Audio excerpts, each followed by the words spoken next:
Hey guys, welcome to today's video in which I'm going to be explaining exactly how I passed the FTMO challenge. I'm going to show you guys what trades I took, I'm going to show you guys how much I risk per trade, and I'm going to give you guys some golden tips that you need to apply to your own trading strategy in order to pass this FTMO challenge. So yeah, without further ado, let's dive into this video. One more side note, if you want to trade alongside me and receive tips and tricks from me, make sure to join the Discord server. Links in the description down below, completely free, and I'll see you there. So without further ado, enjoy this video guys, and let's dive straight in.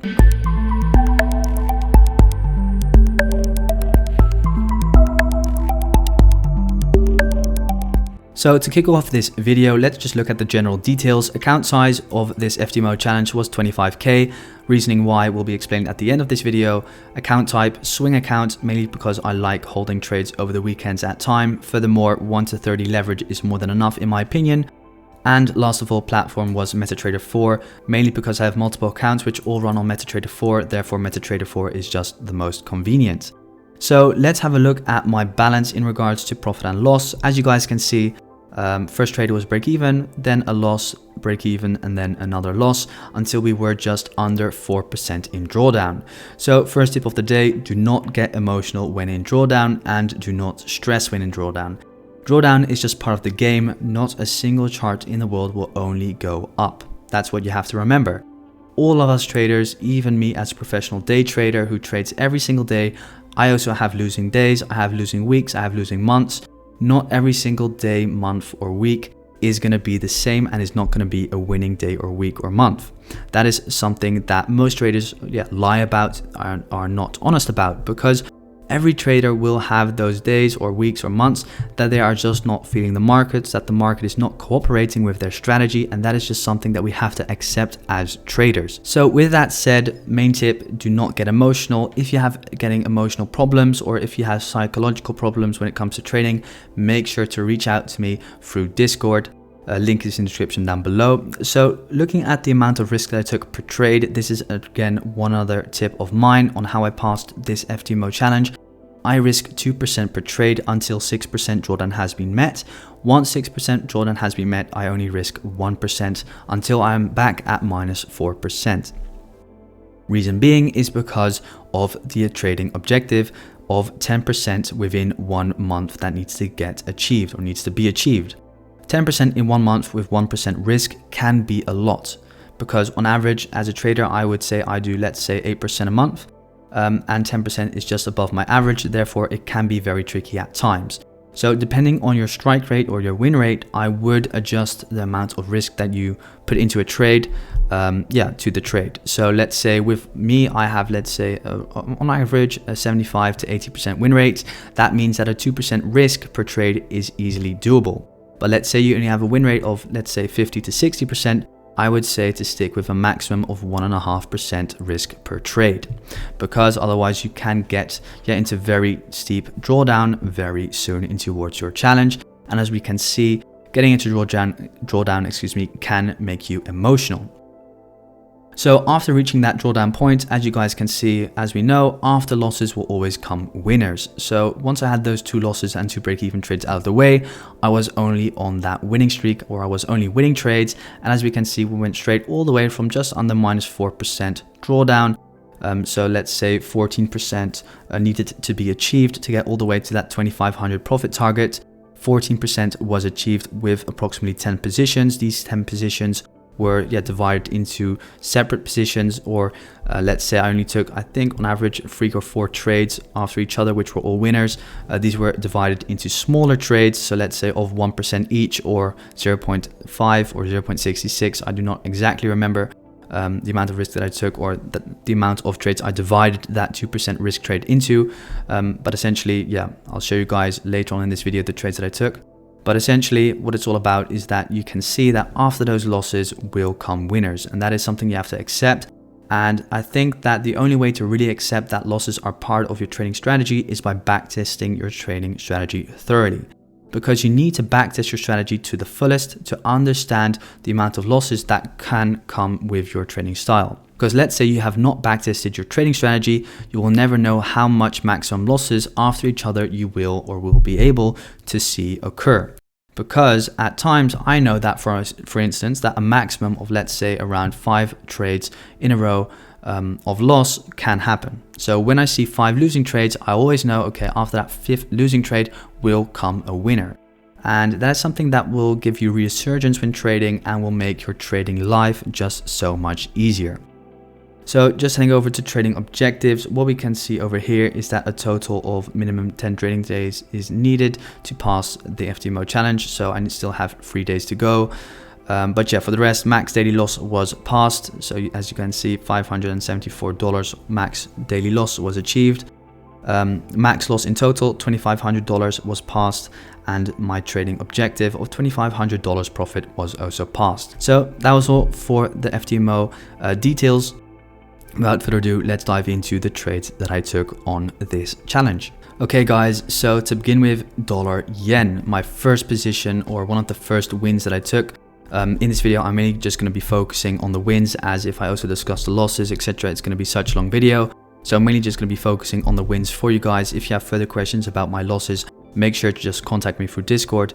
But for the sake of the video, we're just going to be focusing on the wins. So in this particular situation, looking at dollar yen, what I identified was essentially that we had daily demand over here, which is also a very strong area of daily support, essentially also a key level. Which was really acting as support. As we can see, every single time we kind of come in towards this zone, we find support and start moving out of it. So I knew that dollar yen essentially was going to be bullish. So now diving in towards, let's say, the 4-hour time frame, what I could then see was that we were going to start looking for longs at a very soon point in time. So in this particular situation, what I did was I started identifying key levels within the market which could act as an area of support or as an area of basing to let us see further upside in towards the highs.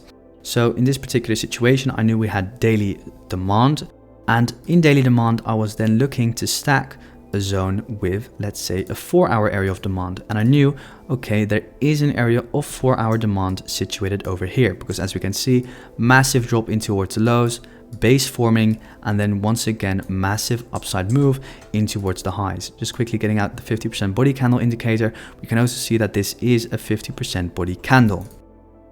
So looking at the general market, or looking at the market in general, we can see that the market tried coming down for that area of demand multiple times.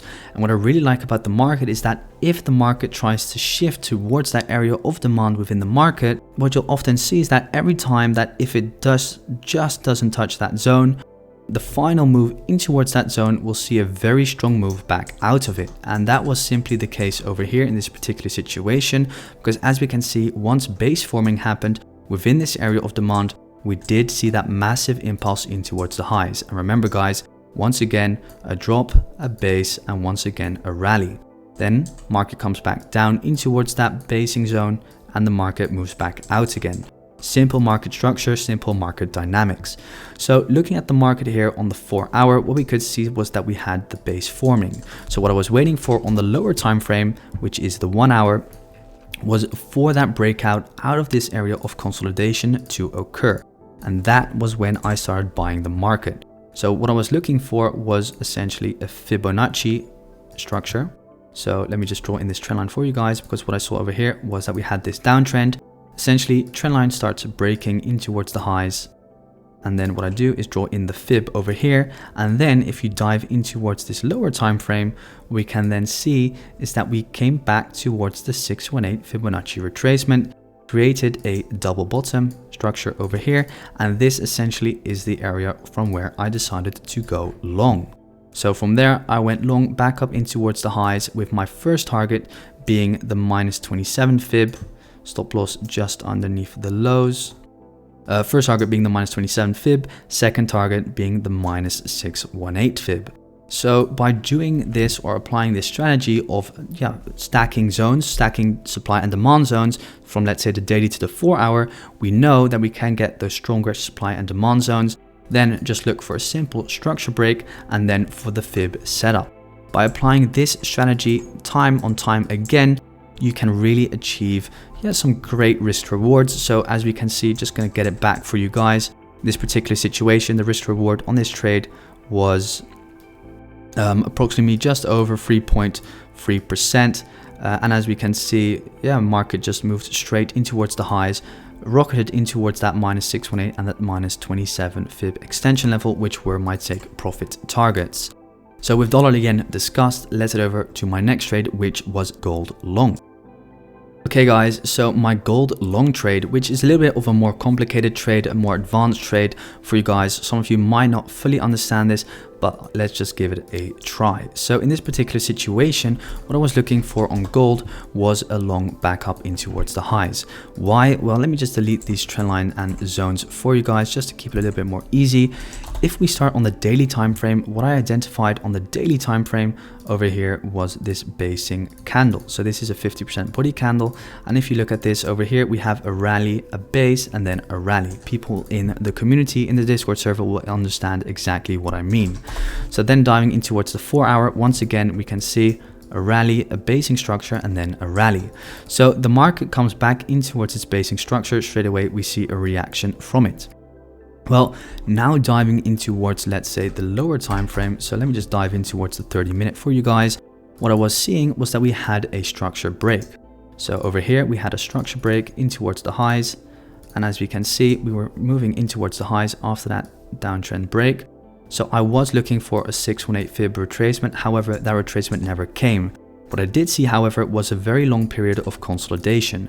And what do we know from long periods of consolidation? Well, the longer the market consolidates within a certain consolidation range, the bigger the explosion in towards the highs or in towards the lows will be. So as we can see over here, very big area of consolidation where after a very large move in towards the downside occurred. Very important to know, or very important to note, is that when you have a large period of consolidation, you will often see a fake out on the swing high or swing low of that area of consolidation, as for instance was here the case. So this is a swing high of your area of consolidation, fake out of the range, trapping in the breakout traders comes, and then boom, big move in towards the lows. So same happened over here. Let me just delete this for a second. This was the swing low of my range. As we can see, fake out on the low and then boom, move accelerated in towards the highs. Then diving in towards the 15-minute, what I was looking at was this descending channel / wedge. So I was looking at this. What I could see was a 1, a 2, a 3, a 4, then a 5, fake out on the range low, and then boom, fake out back up. So what I did was that I bought from here and I divided this trade into multiple positions. That's why I have so many positions if you look at my trade record, which I shared at the beginning of this video. But as you guys can see, I set my stop loss underneath the lows and I made this a big runner in towards the highs. And why did I make this a big runner? Well, if you look at the market, I was intending on possibly mirroring the move back up in towards the highs. Because if this high were to break, we have this entire clean move to fill, or gap to fill within the market until we reach liquidity, which was situated, up above over here. And just to confirm that explanation that I just gave on a fake out of the range, if we use this as a box, once again, mark out the high of the consolidation range, fake out on the high before the massive move in towards the lows. So this happens every single time, guys. Just remember, once again, over here, big area of consolidation, mark out the high, fake out on the highs, then big move back down in towards the lows. But yeah, let's just focus on the trade which I was explaining. Was a pretty good trade. Stop loss underneath the lows was, I think, I don't remember, like a 1 to 5, 1 to 6 here. Well, with 2% risk divided into multiple positions, you can understand that we were back into profit, back into business, and that this was one hell of a trade. So yeah, that essentially was it, guys. If you have any further questions about this FTMO challenge, make sure to contact me. Just quickly to get back to the beginning of the video, why 25k account? Well, once I passed the verification phase or the second phase of the FTMO challenge, what I'll then be doing is that with the payout of that 25k challenge, I will be buying, let's say, a 100k or a 200k, depending on the payout. I'll be buying one of those accounts, and then once again I will be making a video about it, and I will then show you guys the route in becoming a profitable forex trader who trades, let's say, 200k and not only just 25k, but starting out with 25k and then moving up higher in the ranks. So showing you guys the journey of becoming a funded trader and trading over 100k in US dollars. So yeah, guys, I hope you guys enjoyed this video. If you have any questions whatsoever, make sure to contact me through Discord, always free to help. Hope you guys have an amazing day. Thank you for watching, and I wish you all the best. Thanks, guys.